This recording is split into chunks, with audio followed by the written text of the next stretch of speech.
Version 13, in technical terms, in terms of narrative, is what Hitchcock would call a MacGuffin. It's a piece of kit that actually means we can get 40% more oil out of the ground, so it's worth trillions to the oil industry. But there's a problem.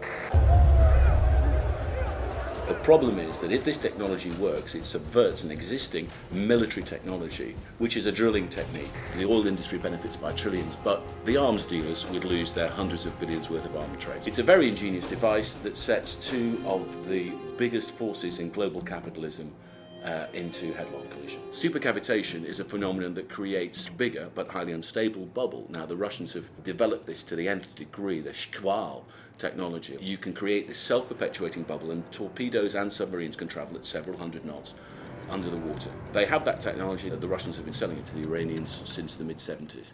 I was wondering how interesting it would be using a resource, stock, that's basically not been used. Using supercavitation to get more oil out of the ground, you wouldn't have to drill in new wells. It would be great, it would be a boon, but there ain't no such thing as a boon, you know, sort of one man's death is another man's meat, as the Norwegians say. Even something as wonderful as that, there would be massive opposition to, and people would try to suppress it.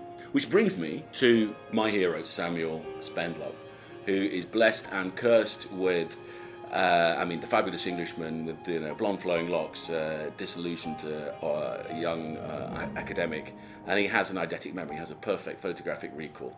And of course, imagine that this technology exists, the MacGuffin exists, it sets the world oil trade against the arms trade. Our arms traders would get hold of it, they'd acquire it, but they wouldn't destroy it, but they want to have total control.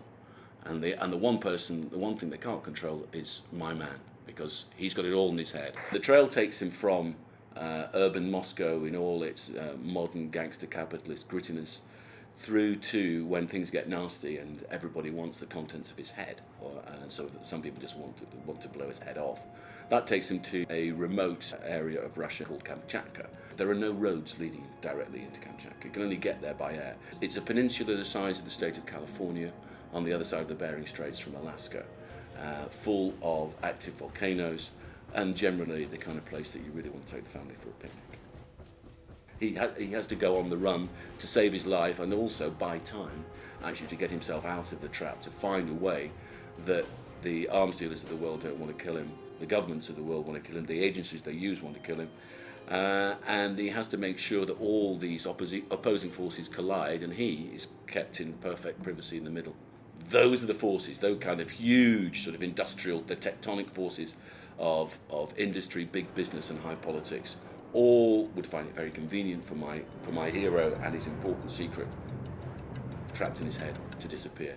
We think that we are, if you will, thinking agents. We think that we have power over our own destinies, but in fact it's very, very difficult to operate independently given the forces at work. So there's a didactic subtext, which actually is that although this is a fun story, and I hope atmospheric, written by a compelling character with compelling and exciting events, it also tells us the way that global capitalism really works, the story beneath the headlines, behind the closed doors of the boardrooms, beyond the velvet rope of the geopolitical VIP room.